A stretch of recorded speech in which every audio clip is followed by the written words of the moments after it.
Hello my dear student, welcome back to my channel Shivam study knowledge. Student, इस video में 2025 board exam के लिए class 12 नागरिक शास्त्र सिविक्स का एक वायरल पेपर लेकर आया हूं और इस वीडियो में मैं इस पूरा पेपर को आप लोगों को सॉल्व करने का तरीका बताऊंगा।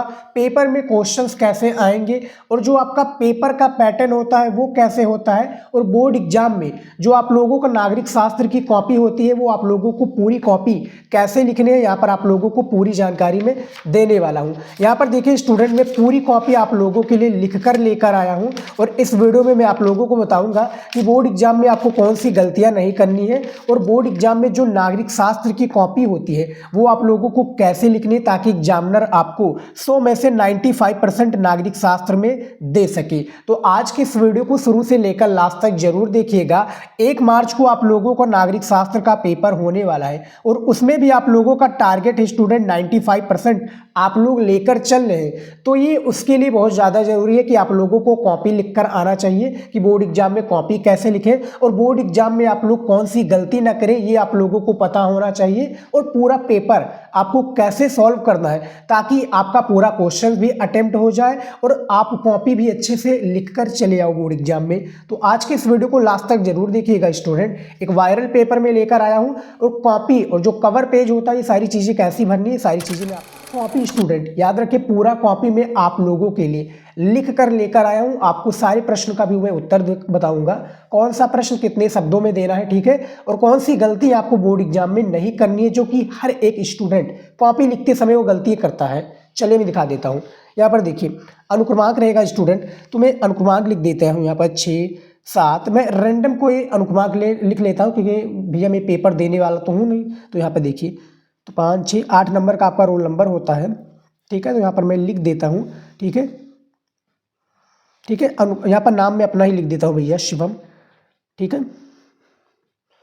तो ये आपका हो गया। उसके बाद में देखिए paper code 590 DH paper code होता है, नागरिक शास्त्र का ये पेपर है।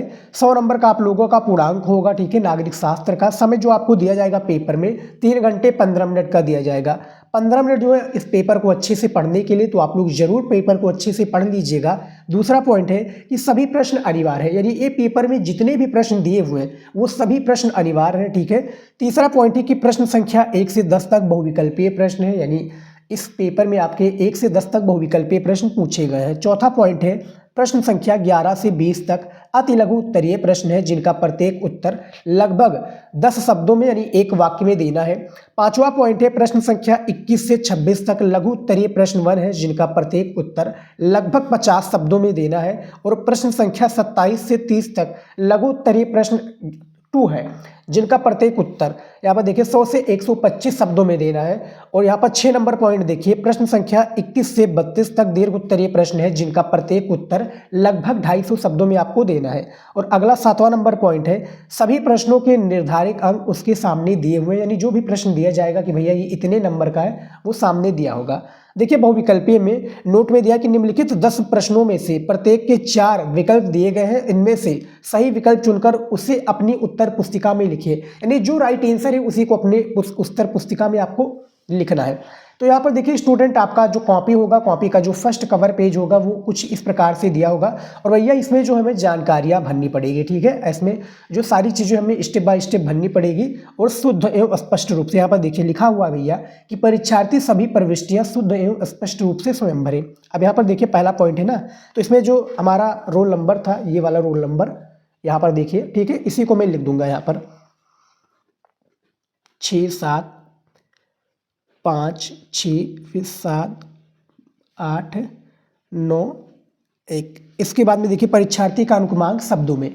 अब यहाँ पर आप लोगों को शब्दों में लिखना है, तो शब्दों में कैसे लिखेंगे, इस तरह से देखिए 6 फिर कॉमा लगा देंगे, फिर 7 लिख देंगे इस तरह से, फिर कॉमा लगा देंगे, फिर लिख देंगे 5, ठीक है। उसके बाद में फिर कॉमा लगा देंगे, फिर लिख देंगे 6। इस तरह से कॉमा लगाते हुए चलना। पहले क्या होता था, इकाई दुहाई में लिखना पड़ता था, सैकड़ा, हजार, 10 लाख, ठीक है। इस तरह से अब आपको इस तरह से लिखने की आवश्यकता नहीं है, आपको कॉमा लगा देना है, ठीक है। फिर 8 इस तरह से लिखिए, ठीक है, कॉमा, फिर 9, उसके बाद में कॉमा, फिर 1, ठीक है। ये आपका शब्दों में हो गया। विषय क्या है आपका, नागरिक शास्त्र, तो इस तरह से आपको लिख देना है नागरिक शास्त्र, ठीक है। प्रश्न पत्र में केवल लिख देना। पहले क्या होता था, जो 2 भाग होते थे उसका अलग अलग पेपर कराया जाता था, लेकिन अब एक ही में करा दिया जाता है। केवल लिख देना है। प्रश्न पत्र पर अंकित संकेतांक यानी पेपर कोड आपको लिखना है। ये देखिए जो पेपर कोड है ना 590 DH, इसी को लिखना है। यहाँ पर देखिए 590 DH ये पेपर कोड हो गया।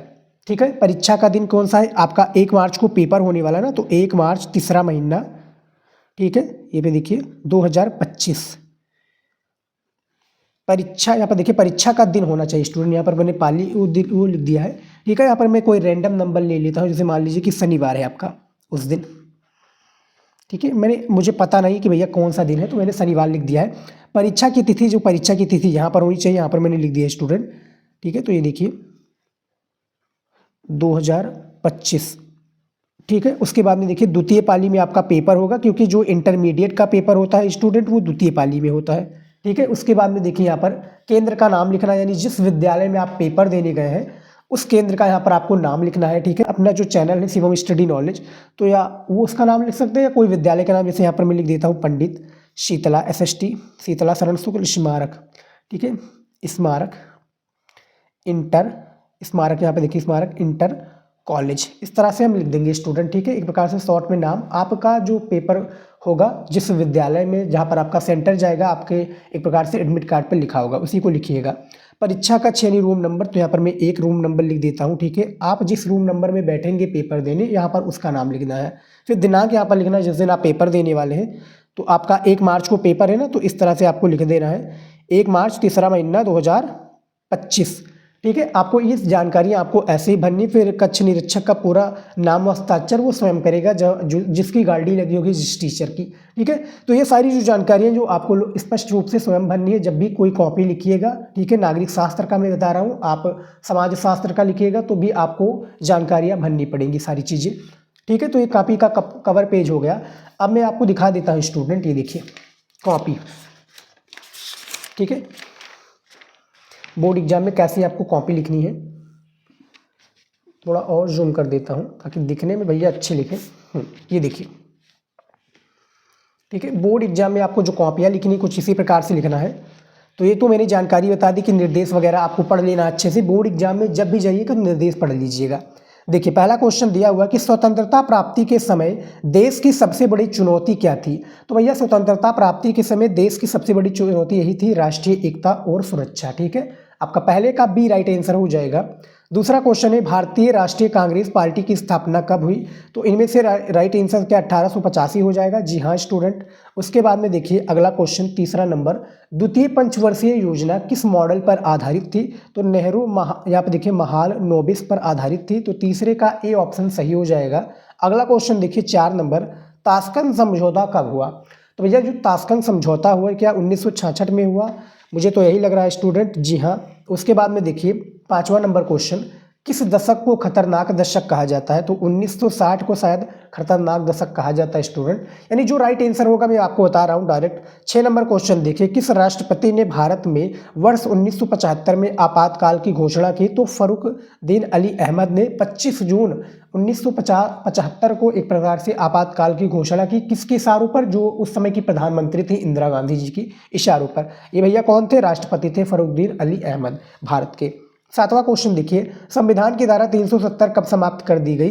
तो भैया संविधान की धारा 5 अगस्त शायद 2019 को, ठीक है 2019 को शायद समाप्त कर दी गई थी। अब ये देखिए स्टूडेंट, मुझे तो राइट आंसर पता था, मैंने इसको सॉल्व कर दिया। अब कॉपी में कैसे लिखना है यहाँ पर देखिए, बोर्ड एग्जाम में कुछ आपको इसी तरीके से कॉपी में लिखना रहेगा। प्रश्न बहुविकल्पीय प्रश्न इस तरह से लिखना है, फिर प्रश्नोत्तर संख्या पहला लिखना है। ठीक है। और जो राइट आंसर होगा इसी को लिख देना है, राष्ट्रीय एकता और सुरक्षा। और मैं आप बुक को बता दूं, गलतियां आपको नहीं करनी है। काफ़ी स्टूडेंट जो गलतियां कर देते हैं, फर्स्ट पेज में काफ़ी काट पीट कर देते हैं। ठीक है।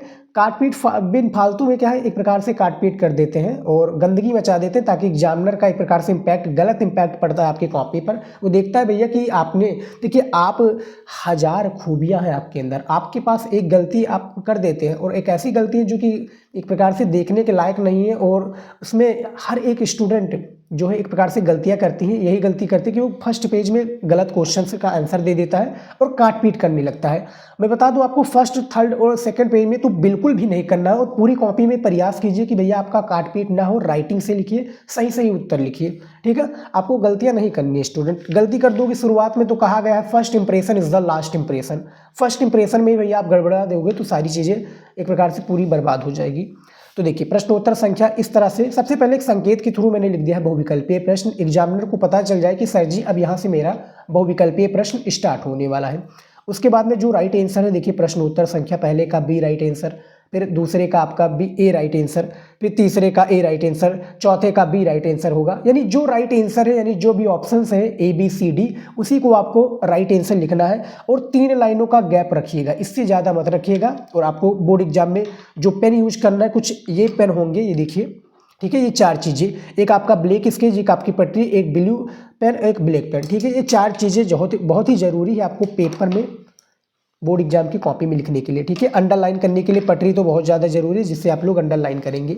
समझ में आ गया, ठीक है। तो आपको ऐसे ही स्टूडेंट बोर्ड एग्जाम में पूरी कॉपियाँ लिखनी है और सभी प्रश्नों का उत्तर देना है। टॉपर की तरह मैं आप लोगों को बता रहा हूँ कि एक टॉपर स्टूडेंट पूरी कॉपी कैसे लिखता है, कुछ इस प्रकार से, ठीक है। तो ये आपका हो गया। उसके बाद में मैं और दिखा दूँ, टोटल 10 प्रश्न होते हैं ना, तो 10 प्रश्न का उत्तर देना अनिवार्य है। ये देखिए फरुखुद्दीन अली अहमद लिख दिया 6वां नंबर क्वेश्चन का, ठीक है। दोनों पेज में आपको लिखना है, एक पेज में नहीं स्टूडेंट लिखना है, दोनों पेजों में आपको लिखना है। और ये डंडी जो है स्टूडेंट, ये आप लोग जरूर खींच लीजिएगा, ये डंडी के अंदर आपको सारे प्रश्नों का उत्तर लिखना होगा पेपर में, ठीक है। तो यहाँ पर देख सकते हैं जो राइट आंसर था 7वें नंबर क्वेश्चन था, यहाँ पर मैंने आप लोगों को बताया था स्टूडेंट, ये देखिए जो 7 नंबर क्वेश्चन था, यहाँ तक ही मैंने आप लोगों को बताया था। अगला क्वेश्चन देख लेते हैं यहाँ पर 8वां नंबर, 2019 के आम चुनाव में भारतीय राष्ट्रीय कांग्रेस ने कुल कितने संसदीय सीटों पर विजय प्राप्त की थी? तो वो शायद 52 हो जाएगी स्टूडेंट। क्या 52? जी हाँ, बिल्कुल सही हो जाएगा। 9 नंबर क्वेश्चन है कि इंटेल सर्विसेज इंटेलिजेंस किस देश की खुफिया एजेंसी है? ये भैया आपकी पाकिस्तान की खुफिया एजेंसी हो जाएगी, जिसे इंडिया की रॉ है, RAW रॉ, ठीक है। वैसे ही ये पाकिस्तान की खुफिया एजेंसी है। 10 नंबर क्वेश्चन है श्रीलंका में बहुसंख्यक वर्ग कौन सा है? तो भैया सिहली जो हो जाएंगे, ये श्रीलंका में बहुसंख्यक वर्ग है, ठीक है। तो यहाँ पर आप देख सकते हैं राइट आंसर मैंने लिख दिया है, ये देखिए स्टूडेंट, ठीक है। जो भी राइट आंसर था यहाँ पर मैंने सारी चीज़ों को स्टेप बाय स्टेप लिख दिया है अच्छे से राइटिंग से, ठीक है। राइटिंग का प्रयोग जरूर कीजिएगा ताकि एग्जामिनर को भैया आप इम्प्रेस कर सकें और अच्छा नंबर प्राप्त कर सकें। टॉपर भी यही तरीका अपनाते हैं भैया कि राइटिंग से लिखते हैं, ठीक है, और सही सही शब्दों में। देखिए आपको बोर्ड एग्जाम में एग्जामिनर 3 चीज़ें आपकी कॉपी में देखता है, एक आपके लिखने का तरीका, दूसरा आपकी राइटिंग, और तीसरा आप जो प्रश्न दिया होता है वो किताबी भाषा में ना देकर आप अपने शब्दों में एग्जामिनर को किस तरह से समझाते हैं। ये 3 चीज़ें आपके स्टूडेंट कॉपी में हर एक सब्जेक्ट में देखता है एग्जामिनर, ठीक है। तो ये आपका हो गया। उसके बाद में मैं और दिखा देता हूँ। अब हमारा आ जाएगा बहुविकल्पीय प्रश्न, उसके बाद में अति लघु उत्तरीय प्रश्न। बहुविकल्पीय के बाद में देखिए अति लघु उत्तरीय क्वेश्चन 2 आपका 10 प्रश्न पूछा जाता है, ठीक है। टोटल 3 आपका 2-2 नंबर का प्रत्येक प्रश्न होता है, जिसमें से आपको 20 नंबर मिल जाएगा, ठीक है। एक वाक्य यानी 10 शब्दों में आपको इसका आंसर देना होगा। जैसे यहाँ पर देखिए 11 नंबर क्वेश्चन दिया हुआ है कि कब और किसके नेतृत्व में चीन में साम्यवादी क्रांति हुई थी, यानी कब और किसके नेतृत्व में।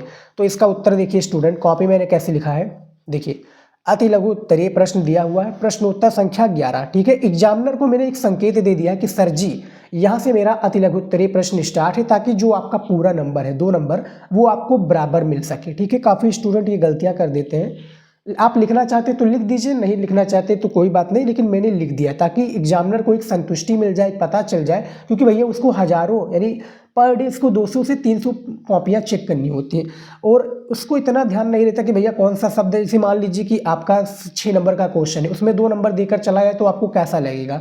तो ऐसी गलती आपको ना करना पड़े, ताकि एग्जामिनर को भी आप हेल्प कर सकें, उसके लिए अति लघु उत्तरीय प्रश्न आपको लिखना यहाँ पर जरूरी है। मान लीजिए कि लघु उत्तरीय का लिखना चाहते हैं तो वो भी मैं आपको आगे तरीका बताऊँगा। सारी चीज़ें मैंने पूरा टॉपर की तरह कॉपी स्टूडेंट में लिख कर लेकर आया हूँ, और बोर्ड एग्जाम में मैं भी इस तरह से पेपर दे रहा होता तो इसी तरीके से मैं कॉपी लिखता, ठीक है। और ये मैं बता दूं कॉपियाँ स्टूडेंट मैंने 3 घंटे में पूरा कॉपी लिखकर तैयार किया है, ठीक है, ये आप देख सकते हैं। आप लोग कहेंगे कि इसमें भैया 4 से 5 घंटे लग जाएंगे, काफ़ी स्टूडेंट का मैंने कमेंट पढ़ रहा था, बिल्कुल भी नहीं लगेगा। बस आप लोगों के पास एक्सपीरियंस होना चाहिए।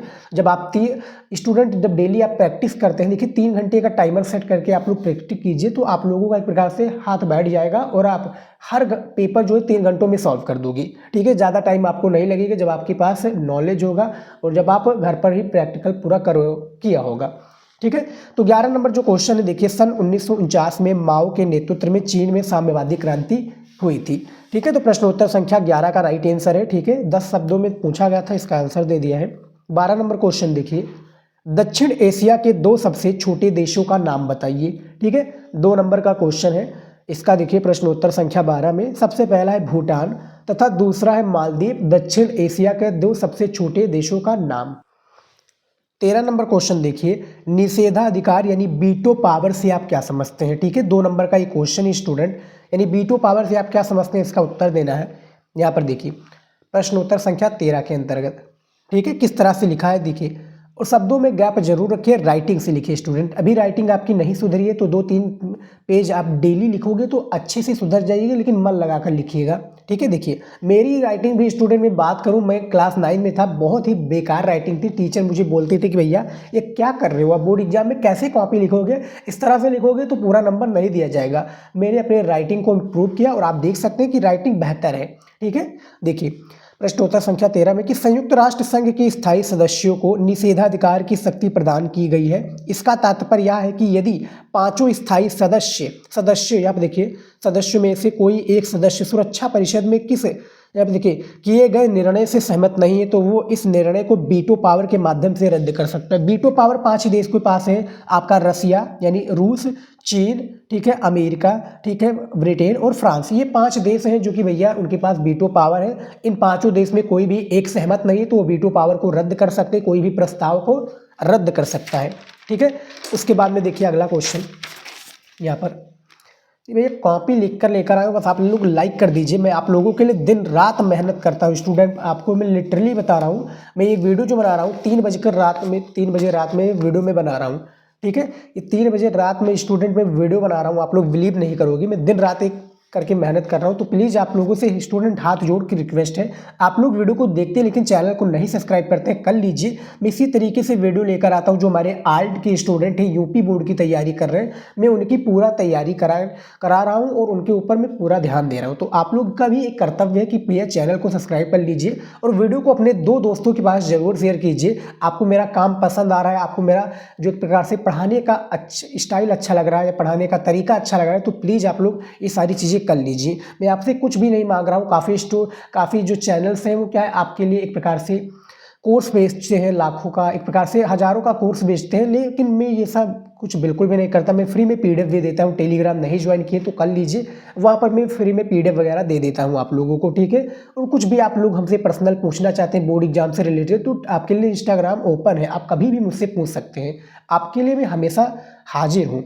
14 नंबर क्वेश्चन देखिए, BWC तथा CWC का पूर्ण रूप लिखिए यानी फुल फॉर्म लिखिए। तो इसका उत्तर देखिए यहाँ पर प्रश्नोत्तर संख्या 14 में, BWC यानी बायोलॉजिकल वेपन्स कन्वेंशन, इसका हिंदी में अर्थ है जैविक हथियार संधि।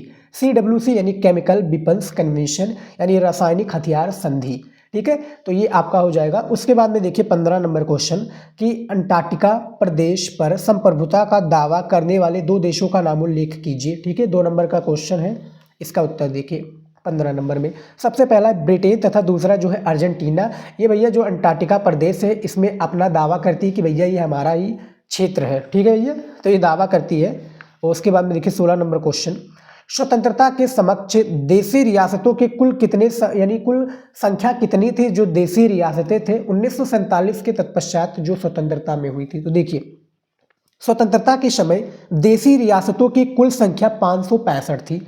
ठीक है, आपको ऐसे ही लिखना है, शब्दों में गैप रखिए। ठीक है, और जो भी हेडिंग वगैरह लिखिएगा अच्छे से लिखिए, राइटिंग से लिखिए। ठीक है, और 2-3 लाइनों का गैप कर दीजिए ताकि दिखने में भी अच्छा लगे और पढ़ने में कोई दिक्कत ना, उसके लिए आप थोड़ा थोड़ा शब्दों में गैप रखिए। जो भी उत्तर लिखिएगा ना उसको शब्दों में थोड़ा थोड़ा गैप जरूर रखिए, ठीक है। और काट पीट स्टूडेंट बिल्कुल भी मत कीजिएगा आप लोग, ठीक है। काफ़ी स्टूडेंट काट पीट कर देते हैं। देखिए मान लीजिए कि कोई आपका शब्द गलत हो जाता है तो एक लाइन ऐसे बीच से आप एक लाइन ऐसे ड्रॉ कर देंगे, एग्जामिनर समझ जाएगा कि भैया बच्चे का एक शब्द गलत है।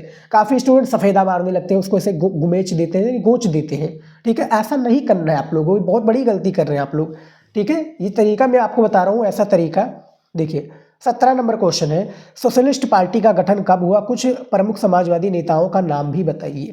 तो यहाँ पर देखिए इसका उत्तर, सोशलिस्ट पार्टी का गठन 1948 में हुआ। आचार्य नरेंद्र देव, जयप्रकाश नारायण, राम मनोहर लोहिया और अशोक मेहता कुछ प्रमुख समाजवादी नेता रहे, ठीक है भैया। कुछ प्रमुख समाजवादी नेताओं का ये नाम है। उसके बाद में दिखा देता हूँ और भी क्वेश्चन। देखिए 18 नंबर क्वेश्चन देखिए यहाँ पर, भारत में नियोजन के किन्हीं 2 उद्देश्यों का उल्लेख कीजिए। 2 नंबर का क्वेश्चन है, इसका उत्तर देख लेते हैं। ये देखिए 18 नंबर क्वेश्चन, भारत में नियोजन के 2 उद्देश्य इस प्रकार हैं। आप लोग स्टूडेंट कॉपी में देखकर समझ पा रहे हो कि कितने शब्दों में आपको हर एक प्रश्नों को, अति लघु उत्तरीय प्रश्नों को उत्तर देना रहेगा, ठीक है। इससे तो आपको क्लियर हो रहा होगा। मैं आपको तरीका बता रहा हूँ, आप लोग कॉपी में देख रहे होंगे सारी चीज़ें कि किस तरह से लिखना है, कितने शब्दों में लिखना है, आपको एक आइडिया लग रहा होगा, ठीक है। आगे जो हमारा लघु उत्तरीय प्रश्न आएगा, फिर लघु उत्तरीय प्रश्न 2 आएगा और दीर्घ उत्तरीय प्रश्न आएगा, उसमें भी मैंने तरीका बताया कि स्टेप बाय स्टेप कैसे लिखना है, कितने शब्दों में लिखना है, कितने पेज में लिखना है, तो वो भी तरीका आपको जानने को मिल जाएगा, ठीक है। तो देखिए भारत में नियोजन के 2 उद्देश्य इस प्रकार है। सबसे पहला है निर्धनता और बेरोजगारी दूर करना तथा यहाँ पर देखिए कृषि एवं उद्योगों को सामान्यित विकास करना, ठीक है। ये भारत के नियोजन में 2 उद्देश्य हैं जो इस प्रकार हैं। उसके बाद में देखिए अगला क्वेश्चन 19 नंबर, देखिए भारत चीन के संबंधों में खटास आने के 2 मुख्य कारण बताइए। जो भारत और चीन है भैया, इसके संबंध में जो खटास आने के 2 मुख्य कारण है, यहाँ पर देखिए भारत चीन के संबंधों में खटास आने के 2 मुख्य कारण निम्नवत हैं। प्रश्नोत्तर संख्या 19 के अंतर्गत ये प्रश्न पूछा गया है। सबसे पहला पॉइंट देखिए, चीन द्वारा 1950 में तिब्बत पर कब्जा कर लेना। दूसरा है भारत द्वारा 1959 में तिब्बत धार्मिक नेता दलाई लामा को राजनीतिक शरण देना। ये भैया भारत और चीन के संबंधों में खटास आने के 2 मुख्य कारण भैया बताए जा रहे हैं, ठीक है। अगला क्वेश्चन देख लेते हैं। आपके टोटल 10 अति लघु उत्तरीय प्रश्न है जो कि भैया नागरिक शास्त्र में मैं तैयारी करा रहा हूँ, मैं और भी इंपॉर्टेंट क्वेश्चंस की तैयारी करा रहा हूँ, ठीक है। 20 नंबर क्वेश्चन देखिए यहाँ पर, शाह जांच आयोग का गठन कब किया गया और इसके अध्यक्ष कौन थे, इसके बारे में बताना है। इसका उत्तर देखिए, शाह जांच आयोग के अध्यक्ष सर्वोच्च न्यायालय के भूतपूर्व मुख्य, यहाँ पर देखिए सर्वोच्च न्यायालय के भूतपूर्व मुख्य न्यायाधीश जेसी शाह थे। इस आयोग का गठन 1977 में जनता पार्टी की सरकार ने की थी, ठीक है। तो इसका उत्तर मैंने यहाँ पर भी आपको बता दिया और इसका उत्तर यहाँ पर भी है स्टूडेंट, ठीक है। यहाँ पर देख सकते हैं, ठीक है। उसके बाद में चलिए अब देख सकते हैं हमारा और भी क्वेश्चंस। अब आ चुका है हमारा स्टूडेंट लघु उत्तरीय प्रश्न 1, ठीक है। ये देखिए लघु उत्तरीय प्रश्न 1, यहाँ पर मैंने संकेत के थ्रू लिख दिया ना, जिस तरह से मैंने अति लघु उत्तरीय में लिखा था। अब यहाँ से एग्जामिनर को क्लियर पता चल जाएगा कि भैया आपको यहाँ पर 5 नंबर देना है, ठीक है। 50 शब्दों में इसका आंसर होता है। आप लोगों ने स्टूडेंट शुरुआत में निर्देश पढ़ा होगा तो आपको सारी चीज़ें पता होगी। निर्देश क्या होता है मैं एक बार आपको फिर से दिखा देता हूँ, ठीक है। ये गड़बड़ी आप लोग ज़्यादातर कर देते हैं और बाद में आपको पछताना पड़ जाता है स्टूडेंट। मैं दिखा देता हूँ क्या है, ये है निर्देश। ये देखिए स्टूडेंट, ये निर्देश होता है, यहाँ पर देखिए ये निर्देश होता है जो कि मैंने आपको बताया था कौन सा प्रश्न कितने शब्दों में देना है, किस तरह से लिखना है, ठीक है स्टूडेंट। तो ये आप जरूर पढ़ लीजिएगा और जो गलतियाँ करते हैं आप लोग ना, ये प्लीज़ मत कीजिए बोर्ड एग्जाम में, ठीक है। गलतियाँ करते हैं कि भैया आप लोग क्या है वीडियो को आगे भगा देते हैं, यानी एक प्रकार से क्या है डबल टैप करके उसमें 10 सेकंड 20 सेकंड 30 सेकंड का भगा देते हैं, फिर आप लास्ट में पढ़ते हैं। तो जो जानकारियाँ मैं शुरुआत में बताता हूँ वो आप लोग मिस कर देते हैं। फिर बाद में आप पेपर देने जाते हैं, कहते हैं सर ये आंसर नहीं आया था, ये आपने बताया ही नहीं कि क्या करना है, और आप लोग गलती कर देते हो, ठीक है। तो ऐसी गलतियां नहीं करनी है आपको। पूरा वीडियो शुरू से लेकर लास्ट तक जो बताए गए हमारी बातें हैं उसको इग्नोर मत कीजिए, क्योंकि मैं सारे पॉइंट की बातें बता रहा हूँ, फालतू चीज़ें मैं नहीं बताऊंगा। तो लघु उत्तरीय प्रश्न 1 है, प्रश्नोत्तर संख्या 21। क्या पूछा गया है देखिए, वर्ष 1974 की रेल हड़ताल पर प्रकाश डालिए, ठीक है। 5 नंबर का क्वेश्चन है, इसका उत्तर देख लेते हैं। इसका उत्तर देख लेते हैं स्टूडेंट, जो कि उत्तर दिया हुआ यहाँ पर देखिए, वर्ष 1974 में जॉर्ज फर्नांडीस के नेतृत्व में रेलवे कर्मचारियों के संघर्ष से संबंधित राष्ट्रीय समन्वय समिति ने देशव्यापी हड़ताल का आह्वान किया। इस हड़ताल का आह्वान बोनस व सेवा से जुड़े शर्तों के संबंध में सरकार से अपनी मांगों के खिलाफ थी। रेलवे कर्मचारियों की इस हड़ताल से मजदूरी के असंतोष को बढ़ावा मिला और इस हड़ताल से संबंधित कई नेताओं को गिरफ्तार कर लिया गया। ठीक है, इससे रिलेटेड और भी बड़ा क्वेश्चन है, लेकिन आपको इतना नहीं जाना है। जैसा कि मैंने बताया, आपको हर एक प्रश्नों का उत्तर देना है। अभी आपको तो ये 6 लघु उत्तरीय प्रश्न आएगा, फिर 4 लघु उत्तरीय प्रश्न 2 आएगा, फिर 2 आपका दीर्घ उत्तरीय प्रश्न आएगा। तो आपको बहुत सारी चीज़ें लिखना है, तो आपको बराबर चलना पड़ेगा ताकि भैया आपको पूरा नंबर भी मिल जाए और आप सारे प्रश्नों को आप एक प्रकार से अच्छे से अटेम्प्ट कर पाओ, सारे प्रश्नों का उत्तर भी कॉपी में लिख पाओ। तो इस तरह से आपको मैं तरीका बता रहा हूँ। उसके बाद में देखिए अगला क्वेश्चन यहाँ पर 22 नंबर देखिए, हर क्षेत्रीय आंदोलन अलगाववादी मांग की तरफ अग्रसर नहीं होता। इस अध्याय से उदाहरण देकर तथ्य की व्याख्या कीजिए। ठीक है, इसका देखिए 22 नंबर क्वेश्चन, क्षेत्रीय आकांक्षाएं लोकतांत्रिक राजनीति का अभिन्न अंग है। इस निम्नलिखित उदाहरणों द्वारा समझा जा सकता है। पहला पॉइंट देखिए इसमें स्टूडेंट, मिजोरम और अरुणाचल प्रदेश के लोगों में भी चकमा, यहाँ पे देखिए चकमा शरणार्थियों को लेकर गुस्सा है। दूसरा है, देश में भाषा के आधार पर राज्यों के गठन की मांग करते हुए जन आंदोलन चलाए गए। मौजूदा आंध्र प्रदेश, कर्नाटक, महाराष्ट्र और गुजरात ऐसे ही आंदोलनों वाले राज्य हैं। 1953 में स्टूडेंट, ठीक है, ये आंध्र प्रदेश एक नया राज्य बना था जो कि भाषा के आधार पर, ठीक है, तेलुगु, ठीक है, फिर हमारा चेन्नई, तमिल, इस तरह से बना सारी चीज़ें। ठीक है, यानी भाषा के आधार पर जैसे पंजाब, गुजरात, महाराष्ट्र, ठीक है, पंजाब में पंजाबी, गुजरात में गुजराती, महाराष्ट्र में मराठी, ठीक है, फिर आंध्र प्रदेश में तेलुगु, फिर आपका एक प्रकार से जो है तमिलनाडु में तमिल, ये सारी चीज़ें भाषाएं चलती हैं जो कि भाषा के आधार पर है। ठीक है, तो ये 22 नंबर क्वेश्चन भी मैंने आपको बता दिया है। और भी चलिए दिखा देता हूँ क्वेश्चन यहाँ पर। देखिए स्टूडेंट, अगला क्वेश्चन मैं दिखा दूँ आपको, मैं प्रश्न सहित उत्तर भी आपको बता रहा हूँ, पेपर भी मैं आप लोगों को सॉल्व करके बता रहा हूँ। ठीक है स्टूडेंट, और आपको तरीका भी मालूम चल रहा है कि बोर्ड एग्जाम में कॉपी कैसे लिखनी, कौन सी गलतियाँ नहीं करनी है। देखिए 23 नंबर क्वेश्चन है, ऐसे 2 मसलों का नाम बताइए जिन पर भारत बांग्लादेश के बीच आपसी सहयोग, और इसी तरह के 2 मसले के नाम बताइए जिन पर असहमति, यानी 2 पर सहयोग है और 2 पर असहमति है। ठीक है, 5 नंबर का क्वेश्चन से आपका इसका भी उत्तर चलिए मैं दिखा देता हूँ। ये देखिए प्रश्नोत्तर संख्या 23 के अंतर्गत ये आपका प्रश्न पूछा गया है। इसका उत्तर देखिए, भारत ने बांग्लादेश को सहयोग दिया है। सहयोग के मुद्दे, भारत बांग्लादेश सहयोग के 2 मुद्दे निम्नवत हैं। यानी भैया जो भारत और बांग्लादेश के सहयोग के 2 मुद्दे हैं वो क्या है, निम्नवत हैं। सबसे पहला देखिए, भारत बांग्लादेश के बीच गंगा जल बंटवारे से संबंधित फरक्का समझौते पर हस्ताक्षर किए गए। जो फरक्का समझौता है ना भारत और बांग्लादेश के बीच गंगा जल के बंटवारे के लिए, ये फरक्का समझौते पर हस्ताक्षर किए गए। दूसरा है, अंतर्राष्ट्रीय आतंकवाद, संगठित अपराध तथा मादक द्रव्यों की तस्करी को रोकने के लिए संबंधित, यहाँ पे देखिए, करार भी दोनों देशों ने दिया। तो ये भैया सहयोग के मुद्दे हैं। अब देखिए असहयोग के 2 मुद्दे देख लेते हैं। भारत बांग्लादेश के बीच असहयोग के 2 मुद्दे निम्नवत हैं। सबसे पहला देखिए, भारत बांग्लादेश के मध्य चकमा शरणार्थियों की समस्या। दूसरा है, बांग्लादेश द्वारा पूर्वोत्तर के आतंकवादियों को अपने यहाँ पनाह देना और उन्हें प्रशिक्षण देना। ये भैया असहयोग के मुद्दे हैं भारत और बांग्लादेश की। ठीक है, सहयोग के मुद्दे देख सकते हैं और असहयोग के मुद्दे भी देख सकते हैं। भैया भारत ने, याद रखिए, बांग्लादेश को 1971 की लड़ाई में बांग्लादेश को आज़ादी दिलाई थी। तो भैया ये सिला दे रहा है। तो ये आपके देख सकते हैं पेपर में दिखा हुआ है, और तरीका भी आप देख सकते हैं किस तरह से लिखा गया है। ठीक है, मैंने ब्लैक पेन का भी प्रयोग किया है, और जो 2 पॉइंट है इसका भी मैंने ब्लैक पेन का प्रयोग किया है। ठीक है, एक तरीका है लिखने का। पेपर में भी आप लोग जरूर इसी तरीके से लिखेंगे तो अच्छे नंबर आपको दिए जाएगा। ठीक है, तो यहाँ पर आप देख सकते हैं सारी चीज़ को मैंने लिख दिया है। उसके बाद में चलिए देखते हैं अगला।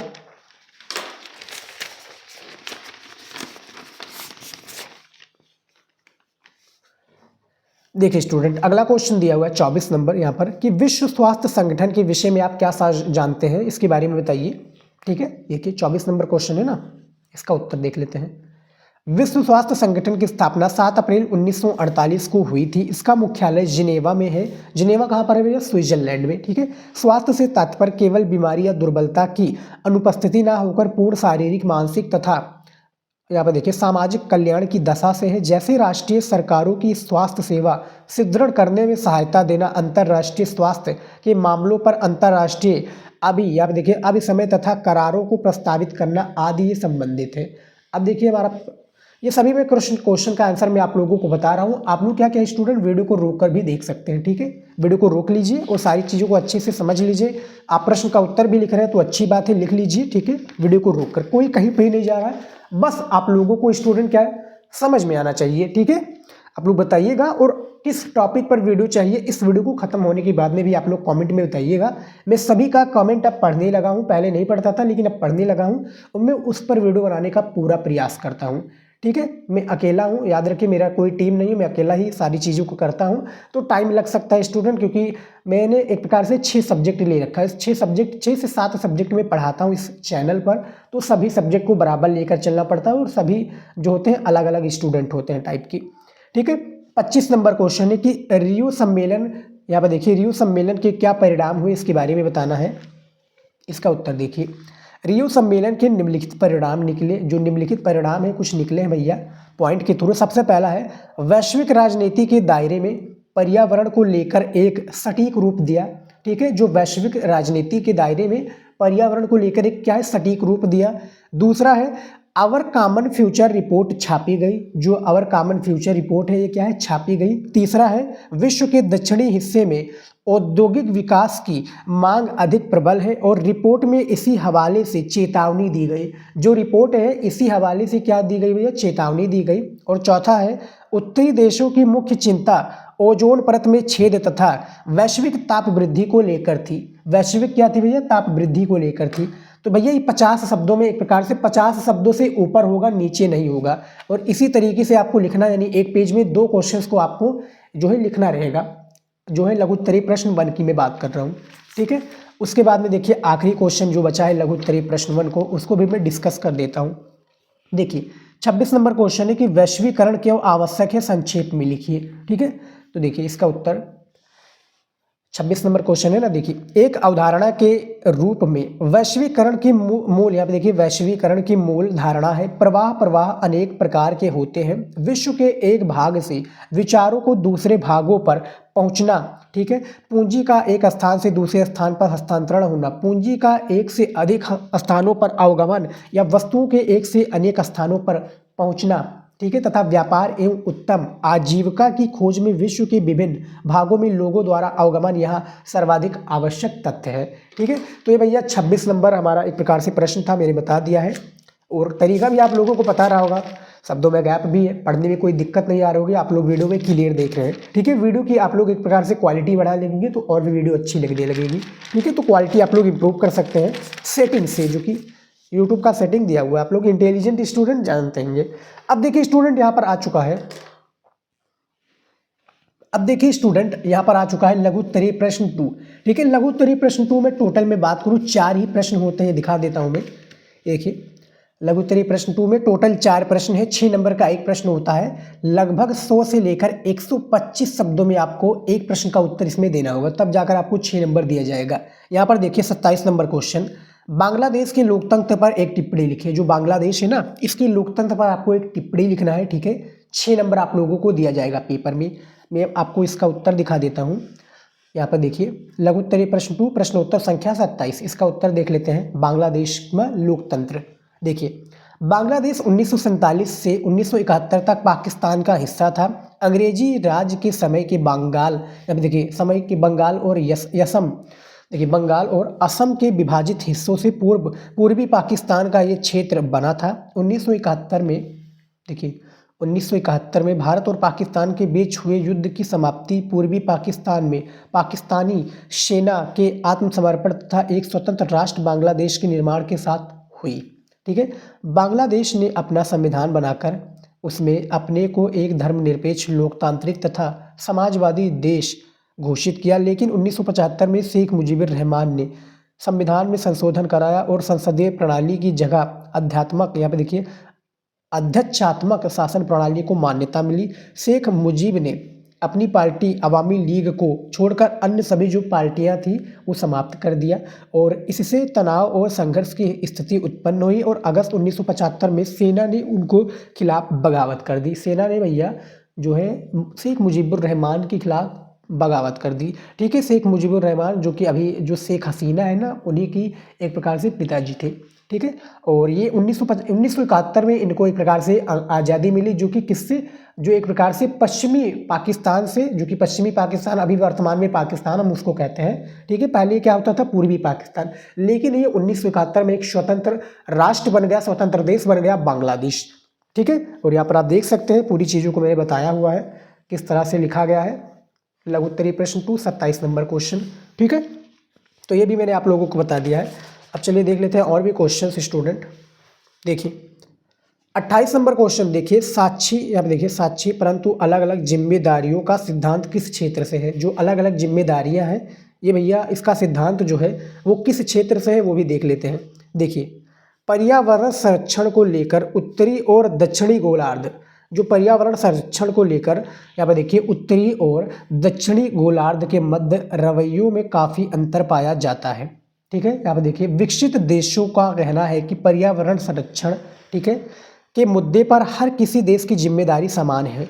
दक्षिण के विकासशील देशों का तर्क है कि विश्व में पर्यावरण प्रदूषण और प्राकृतिक संसाधनों के दोहन के कारण मानव सभ्यता खतरे में पड़ गई है। इसी कारण कहा गया है कि पर्यावरण संरक्षण की जिम्मेदारी हम सभी की है। तो भैया बिल्कुल सही कहा कि भैया पर्यावरण की जो जिम्मेदारी है स्टूडेंट वो हम सभी की है, ठीक है। देखिए 1992 में हुई पृथ्वी सम्मेलन में इस तर्क को मान लिया गया और इसे साक्षी यानी परंतु अलग अलग जिम्मेदारियां कहा गया। इसे स्टूडेंट रियो सम्मेलन भी हम कहते हैं, ठीक है। रियो कहाँ पर हुआ था, ब्राज़ील के रियो डी जनेरियो में 1992 में हुआ था, ठीक है। और 3 से लेकर 14 जून तक ये चला था, ठीक है। तो देखिए परंतु अलग अलग जिम्मेदारियां कहा गया। इस संदर्भ में रियो घोषणा पत्र कहता है धरती के परिस्थिति, यहाँ पर देखिए कहता है कि धरती के पारिस्थितिकी तंत्र की अखंडता और गुणवत्ता की बहाली, सुरक्षा तथा संरक्षण के लिए विभिन्न देश विश्व बंधुत्व की भावना से आपस में सहयोग करेंगे। पर्यावरण के विश्वव्यापी अपक्षय में विभिन्न राज्यों का योगदान अलग अलग है, ठीक है भैया। विभिन्न जो राज्य है उसका योगदान अलग अलग है। और यहाँ पर आप देख सकते हैं राइटिंग से है, बताइएगा इसको आप रेट करना चाहें तो कितना रेट करेंगे, ठीक है। अच्छे से लिखा गया है, शब्दों में गैप भी है, पढ़ने में कोई दिक्कत नहीं हो रही, आप लोग देख सकते हैं स्टूडेंट, ठीक है। आपको इसी तरीके से लिखना है। और जो आपकी बोर्ड की कॉपी होगी थोड़ी बड़ी होगी तो आप क्या है थोड़ा लमसम में एक में बात करूं तो 10 लाइनों को छोड़ दीजिएगा और एक लघु उत्तरीय प्रश्न 2 का आप एक पेज में लिख सकते हो, ठीक है, 10 लाइनों को छोड़कर, ठीक है, क्योंकि भैया बहुत बड़ा हो जाएगा, ठीक है। तो ये आपका हो गया। उसके बाद में देख लेते हैं अगला क्वेश्चन, ठीक है। मैं प्रश्न सहित उत्तर भी आप लोगों को बता रहा हूँ, कॉपी को लिखकर मैं लेकर आया हूँ। 29 नंबर क्वेश्चन देखिए, देश के विभाजन के बाद रियासतों ब्रैकेट में रजवाड़ों के एकीकरण पर निबंध लिखिए, ठीक है। जो भैया जो रजवाड़े हैं इनके एकीकरण पर हमें क्या लिखना है, निबंध लिखना है। देखिए इसका उत्तर, देश की स्वतंत्रता के पश्चात सरदार वल्लभ भाई पटेल उप प्रधानमंत्री के साथ प्रथम गृह सूचना तथा रियासत विभाग के मंत्री बने। उन्होंने 562 छोटी बड़ी रियासतों का भारतीय संघ में विलीनीकरण किया, यानी भैया अपने में मिला लिया, ठीक है, अपने समाज, अपने राष्ट्र में, अपने भारत में मिला लिया। देखिए करके भारतीय एकता का निर्माण किया। इन रियासतों में उड़ीसा, जो कि अब उड़ीसा से 23, नागपुर से 38, काठियावाड़ से 250 तथा बम्बई, जो कि अब मुंबई व पंजाब जैसी रियासतें शामिल थी, ठीक है। पंजाब जैसी क्या भैया, बम्बई और पंजाब जैसी जो रियासतें थी वो शामिल थी। भारत की ये रक्तहीन क्रांति, यहाँ पे देखिए क्रांति थी। देशी राज्यों को एकीकरण की समस्या को सरदार पटेल ने बिना खून खराबे की बड़ी खूबी से हल किया। देशी राज्यों में राजकोट, जूनागढ़, फिर आप देखिए बहालपुर, ठीक है, बड़ौदा, कश्मीर, हैदराबाद को भारतीय महासंघ में सम्मिलित करने में सरदार पटेल को कई पेचीदगियों का सामना करना पड़ा। भारत के भू राजनीतिक एकीकरण में केंद्रीय भूमिका निभाने के लिए सरदार वल्लभ भाई पटेल को भारत का बिस्मार्क और लौह पुरुष भी कहा जाता है। सरदार पटेल को भैया लौह पुरुष के नाम से भी जाना जाता है। ये क्वेश्चन आपका पेपर में आएगा। तो यहाँ पर देख सकते हैं स्टूडेंट, जो हमारा क्वेश्चन था लघु उत्तरीय प्रश्न आपका 29 का, इसका आंसर मैंने दे दिया है, ठीक है। देशी रजवाड़ों के ऊपर निबंध लिखने के लिए पूछा गया था, ये मैंने आपको निबंध लिखकर बता दिया है, ठीक है। आवाज़ थोड़ी एक प्रकार से आवाज़ थोड़ी बैठ चुकी है स्टूडेंट, क्योंकि भैया 3 बजे का मैं वीडियो बना रहा हूँ ना, तो आप सोच सकते हैं ना स्टूडेंट इस तरह से प्रॉब्लम है। उसके बाद में चलिए देख लेते हैं अगला क्वेश्चन। यहाँ पर देखिए 30 नंबर क्वेश्चन है कि आपातकाल की घोषणा के बाद देखिए, आपातकाल की जो घोषणा के बाद शासन व्यवस्था में क्या परिवर्तन आए इसके बारे में बताना है। आपातकाल की घोषणा कब हुई थी स्टूडेंट? 25 जून 1975 को फर्रुखदीन अली अहमद ने जो एक घोषणा की थी, किसके इशारों पर? इंदिरा गांधी जी की इशारों पर। तो इसका उत्तर देख लेते हैं स्टूडेंट। देखिए 30 नंबर क्वेश्चन है। देखिए 25 जून 1975 को संविधान के अनुच्छेद 352 के अंतर्गत आपातकाल की घोषणा की गई। इसके निम्नलिखित प्रभाव हुए। अब इसके निम्नलिखित प्रभाव क्या हुए इसको देख लेते हैं। देखिए सबसे पहला है, सरकार ने हड़तालों, प्रदर्शनों, धरनों तथा जुलूसों पर प्रतिबंध लगा दिया। दूसरा है, भारतीय राजनीतिक प्रणाली का संगठनात्मक स्वरूप एकात्मक स्वरूप में परिवर्तित हो गया और संपूर्ण भारत के प्रशासन पर केंद्र सरकार को नियंत्रण स्थापित हो गया। तीसरा है, प्रमुख विपक्षी दलों के नेताओं तथा कार्यकर्ताओं को बंदी बना लिया गया। ठीक है। और चौथा है, यहाँ पर देखिए, संसद ने आपातकाल के दौरान संविधान में संशोधन भी किया। 1976 के 42वें संविधान संशोधन द्वारा एक ही कानून के अंतर्गत संविधान की अनेक धाराओं में संशोधन किया गया। ठीक है। पांचवा है, जो नेता नज़रबंदी से बचकर भूमिगत हो गए वे गुप्त रूप से सरकार के विरुद्ध कार्य करते रहे। और छः है, अनेक बुद्धिजीवियों, यहाँ पर देखिए, अनेक जो बुद्धिजीवियों ने आपातकाल को विरोध सरकार से प्राप्त पदक, यानी जो भैया पदक प्राप्त किए थे, जैसे अर्जुन पुरस्कार या कोई भी पुरस्कार, जैसे उपाधियां आदि लौटाकर किया। ठीक है। यानी प्रदर्शन जो है विरोध किया भैया, ये जो भैया पदक प्राप्त किए थे उपाधियों आदि लौटाकर ये भैया प्रदर्शन किए या विरोध किया। ठीक है। तो ये जो आपातकाल की घोषणा के बाद शासन व्यवस्था में जो परिवर्तन आए, इसके बारे में जो क्वेश्चन पूछा गया था स्टूडेंट, इसका आंसर मैंने यहाँ पर आप लोगों को दे दिया है। यहाँ पर आप देख सकते हैं। ठीक है। सारी चीज़ों को मैंने स्टेप बाय स्टेप बताने का पूरा प्रयत्न किया है और यहाँ पर मैंने इसको बताया भी है। ठीक है। उसके बाद में देखिए अब हमारा आ चुका है लघु उत्तरीय प्रश्न 2। लघु उत्तरीय प्रश्न 2 के बाद में भैया हमारा आ चुका है दीर्घ उत्तरीय प्रश्न। मैं दिखा देता हूँ आपको। देखिए स्टूडेंट, दीर्घ उत्तरीय प्रश्न जो कि 8 नंबर का एक प्रश्न होता है। ठीक है। और टोटल पेपर में आपको 2 ही प्रश्न को हल करना है। देखिए 31 नंबर क्वेश्चन है, भारत चीन संबंधों को सविस्तार समझाइए। यहाँ पर देखिए स्टूडेंट, जो 31 नंबर क्वेश्चन पूछा गया कि भारत चीन संबंधों को सविस्तार समझाइए, अथवा करके दिया। मान लीजिए कि इस प्रश्न का उत्तर आपको नहीं आता है तो ये वाला कर लीजिए, वर्तमान विश्व व्यवस्था के संदर्भ में संयुक्त राष्ट्र संघ की भूमिका का परीक्षण कीजिए। ठीक है। तो दोनों में से केवल एक ही प्रश्न का उत्तर आपको देना, जिसके लिए 250 से 300 शब्दों में आपको इसका उत्तर लिखना होगा। 250 शब्द में लिख दोगे तो एग्जामिनर संतुष्ट हो जाएगा। ठीक है। तो यहाँ पर देखिए स्टूडेंट, मैंने 31 वाला जो भारत चीन संबंध है इसके ऊपर प्रकाश डाला है और 8 नंबर आपको मैंने दिलाने का प्रयत्न किया है। चलिए इसका आंसर भी दिखा देता हूँ कि भारत चीन संबंधों का सविस्तार वर्णन क्या है। ठीक है। ये देखिए स्टूडेंट, दीर्घ उत्तरीय प्रश्न है ना, तो इसके थ्रू मैंने क्या एक प्रकार से एग्जामिनर को चेतावनी दे दी है भैया।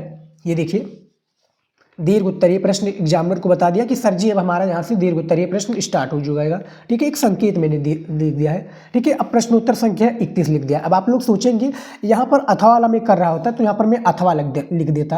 ठीक है। लेकिन अथवा वाला मैं नहीं कर रहा हूँ, तो मेरा भारत चीन संबंध के ऊपर है तो इसको मैंने लिखा है। तो इसका उत्तर चलिए मैं आपको दिखा देता हूँ। देखिए अंग्रेजी राज से भारत के आज़ाद होने और चीन द्वारा विदेशी शक्तियों को निकाल बाहर करने के भविष्य को तय करने में महत्वपूर्ण भूमिका निभाएंगी। कुछ समय के लिए हिंदी चीनी भाई भाई का नारा भी लोकप्रिय हुआ। ठीक है। आप लोग आराम से पढ़िए, देखिए हमारी बातों को सुनिए। ठीक है। लोकप्रिय नारा, यहाँ पे देखिए हिंदी चीनी भाई भाई का नारा भी लोकप्रिय हुआ, किंतु दोनों देशों के मध्य सीमा विवाद पर चले सैन्य संघर्ष ने इस उम्मीद को समाप्त कर दिया। आजादी के तुरंत बाद 1950 में चीन द्वारा तिब्बत को हड़पने तथा भारत चीन सीमा पर बस्तियों बनाने का फैसले से दोनों देशों के बीच संबंध एकदम गड़बड़ हो गए। भारत और चीन के बीच अरुणाचल प्रदेश के कुछ इलाकों, यहाँ पे देखिए अरुणाचल प्रदेश के कुछ इलाकों और यहाँ पे देखिए और लद्दाख के अक्साई चीन क्षेत्र पर प्रतिस्पर्धी दावों को चलते 1962 में युद्ध हुआ। 1962 के युद्ध में भारत और यहाँ पे देखिए भारत को क्या है भैया सैनिक पराजय झेलनी पड़ी और भारत चीन संबंधों पर इसका दीर्घकालिक असर हुआ। यहाँ पे देखिए 1976 में आपका हो जाएगा स्टूडेंट, इसको हटा दीजिएगा, एक शब्द गलत हो जाएगा। देखिए 1976 तक दोनों देशों के बीच कूटनीतिक संबंध समाप्त ही रहे। इसके बाद धीरे धीरे दोनों देशों के बीच संबंधों में सुधार शुरू हुआ। इसमें और भी है स्टूडेंट। ठीक है। देखिए शीत युद्ध की समाप्ति के बाद भारत चीन संबंधों में महत्वपूर्ण बदलाव आया। अब इनके संबंधों का रणनीतिक ही नहीं, अब देखिए राजनीतिक ही नहीं, यहाँ पर राजनीतिक होना चाहिए कि रणनीतिक ही नहीं आर्थिक पहलू भी है। दोनों ही खुद को विश्व राजनीतिक की उभरती शक्ति मानते हैं और दोनों ही एशिया की अर्थव्यवस्था और राजनीति में महत्वपूर्ण भूमिका निभाना चाहते हैं। और भैया ये दोनों ऐसे देश हैं जो कि पूरी दुनिया में पहले नंबर पर चीन है जनसंख्या के मामले में और दूसरे पर हमारा भारत हो जाएगा। ठीक है, देखिए दिसंबर 1988 में राजीव गांधी द्वारा चीन का दौरा करने से भारत चीन संबंधों को सुधारने को बढ़ावा मिला। इसके बाद से दोनों देशों ने टकराव टालने और सीमा पर शांति और यथास्थिति बनाए रखने के उपायों की शुरुआत की है। दोनों देशों ने सांस्कृतिक आदान प्रदान और यहाँ पर देखिए विज्ञान और तकनीक के क्षेत्र में परस्पर सहयोग और व्यापार के लिए सीमा पर 4 पोस्ट खोलने के समझौते, यहाँ पर देखिए 4 पोस्ट खोलने के समझौते भी किए हैं। 1999 में भारत और चीन के बीच व्यापार 30% सालाना की दर से बढ़ रहा है और इससे चीन के साथ संबंधों में नई, यहाँ पर देखिए कर्मजोशी आई है। तो यहाँ पर आप देख सकते हैं स्टूडेंट 2 पेजों में मैंने लिखा है लघु उत्तरीय प्रश्न, जो कि अब लघु नहीं हमारा दीर्घ उत्तरीय प्रश्न का आंसर। ठीक है, दीर्घ उत्तरीय जो प्रश्न है 2 पेजों में एक प्रश्न का उत्तर मैंने लिखा है नागरिक शास्त्र में। ठीक है, 200 से 250 शब्दों में इसका आंसर आप लोग दे दोगे तो आपको एग्जामिनर भैया 8 नंबर दे देगा। ठीक है, और इसका मैं आंसर भी आप लोगों को बता रहा हूँ, आप देख सकते हैं। और देखिए थोड़ा बड़ा है, देख सकते हैं थोड़ा बड़ा में प्रश्न का उत्तर है, लेकिन अच्छे से मैंने दिया है। ठीक है, अच्छे से मैंने लिखा है, अच्छे से मैंने प्रश्न का उत्तर भी दिया, यहाँ पर आप देख सकते हैं। ठीक है, उसके बाद में देखिए आता हूँ अगला क्वेश्चन स्टूडेंट। देखिए 32 नंबर क्वेश्चन दिया हुआ है यहाँ पर स्क्रीन पर देखिए। भारत में पहले 3 आम चुनावों में कांग्रेस के प्रभुत्व के क्या कारण थे? इस काल में विपक्षी दलों की क्या भूमिका थी, इसके बारे में बताइए। ठीक है, अथवा करके क्वेश्चन पूछा गया है। स्वतंत्रता के पश्चात भारत की प्रमुख चुनौतियां क्या थी? ठीक है, और उनमें से किन्हीं 2 चुनौतियों के समाधान के लिए उपाय क्या किए। तो भैया इस बार मैंने अथवा वाला किया है। मैंने देखिए दोनों प्रश्न का उत्तर मुझे आता था, बुक में भी दिया हुआ था, लेकिन मैंने क्या एक प्रकार से मैं आपको बताने के लिए, क्योंकि भैया मैं एक टीचर हूँ और टीचर का काम होता है भैया एग्जामिनर को अच्छे से समझाना कि मान लीजिए कि आप अथवा वाला कर रहे होते हैं तो कैसे करते, हेडिंग कैसे लिखते हैं, ये भी देख लेते हैं। ठीक है, ये देखिए स्टूडेंट प्रश्न उत्तर संख्या 32 है। ठीक है, लास्ट हमारे जो अथवा वाला किया है तो मैंने इस तरह से लिख दिया स्टूडेंट। अब एग्जामिनर यहाँ पर भैया समझ जाएगा कि बच्चे ने जो है अथवा वाला क्वेश्चंस को अटेम्प्ट किया है। ठीक है, जो क्वेश्चन था ये वाला कि भैया स्वतंत्रता के पश्चात भारत की प्रमुख चुनौतियां क्या थी, उनमें से किन्हीं 2 चुनौतियों का समाधान के लिए क्या उपाय किएगी, ये बताना है। ठीक है, तो चलिए उत्तर दिखा देता हूँ। देखिए 14 से 15 अगस्त 1947 की मध्य रात्रि को भारत स्वतंत्र हुआ, यानी भारत क्या है, आज़ाद हुआ। स्वतंत्र भारत के प्रथम प्रधानमंत्री जवाहरलाल नेहरू ने संविधान सभा के एक विशेष सत्र को संबोधित करते हुए अपना प्रसिद्ध भाषण भाग्यवधु से चिर प्रतीक्षित भेंट यानी ट्रिस्ट विद डेस्टिनी दिया। इस भाषण में उन्होंने कहा कि बहुत साल पहले हमने भविष्य के साथ एक साक्षात्कार किया था, हमने भविष्य के साथ साक्षात्कार किया था जो आज साकार हुआ है। जो भैया क्या है भैया, आज साकार हुआ है। देखिए साकार, यहाँ पे देखिए कहाँ गया भैया, ये देखिए साकार हुआ है। इस भाषण को भारतीय स्वतंत्रता संघर्ष की शीर्ष परिणति माना जाता है। ठीक है, भारत के लोग इस समय की प्रतीक्षा में थे। स्वतंत्रता संघर्ष के दौरान कई नारे बुलंद किए गए थे। स्वतंत्रता संघर्ष के दौरान कई विचारधाराओं के लोग सक्रिय थे, किंतु 2 मुद्दों पर प्रायः सहमति थी। किंतु जो भैया 2 मुद्दे थे इस पर क्या थी भैया, प्रायः सहमति थी। ठीक है, पहला देखिए पहली चुनौतियाँ। अब देखिए इसमें 2 चुनौतियों के बारे में भी जिक्र किया गया था, तो उसके बारे में भी जिक्र करना भैया इस वीडियो में इम्पॉर्टेंट है। ठीक है, लिखना पड़ेगा हमें। तो देखिए सबसे पहले पहली चुनौतियाँ हेडिंग से लिखा है। देखिए तत्कालिक चुनौती एकता के सूत्र में गुथे एक समाज के निर्माण की थी, जिसमें भारतीय संस्कृति की संपूर्ण विविधता का समावेश हो सके। भारत अपनी विविधता का आकार तथा भौगोलिक संरचना में किसी महादेश,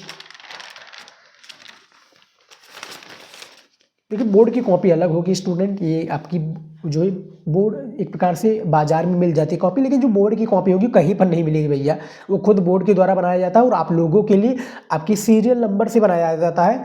आपके लिए कॉपी निर्धारित होता है भैया, ठीक है। अलग कॉपी ये नहीं कि भैया आपको मिल जाए, उसके लिए आपके लिए कॉपी डिजाइन की जाती है और आपके लिए ही वो कॉपी होती है, ठीक है।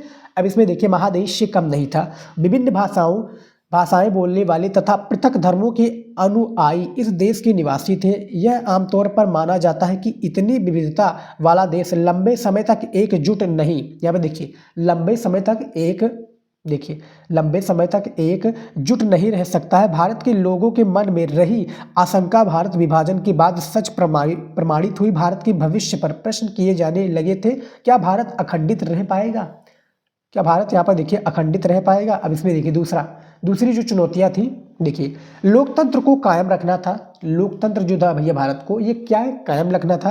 भारतीय संविधान ने मौलिक अधिकारों की गारंटी दी है, प्रत्येक भारतीय नागरिक को मतदान का अधिकार दिया है। भारत ने संसदीय शासन पर आधारित प्रतिनिधात्मक, यहाँ पे देखिए प्रतिनिध्यात्मक लोकतांत्रिक व्यवस्था को अपनाया, ठीक है। इससे ये स्पष्ट हो गया है कि लोकतांत्रिक ढांचे में एक राजनीतिक मुकाबला होगा। लोकतंत्र को कायम रखने के लिए लोकतांत्रिक, ठीक है, यहाँ पे देखिए लोकतांत्रिक व्यवहार की एक समान प्रवृत्तियाँ मौजूद हो, ठीक है, व्यवहार के एक साथ प्रवृत्तियाँ मौजूद हो। तो बोर्ड एग्जाम की कॉपी में आपको जो दीर्घ उत्तरीय प्रश्न है, इसका आंसर आपको 2 पेज में लिख देंगे तो आपका इनफ हो जाएगा, ठीक है। दीर्घ उत्तरीय प्रश्न में 8 नंबर आपको नागरिक शास्त्र में स्टूडेंट दे दिया जाएगा।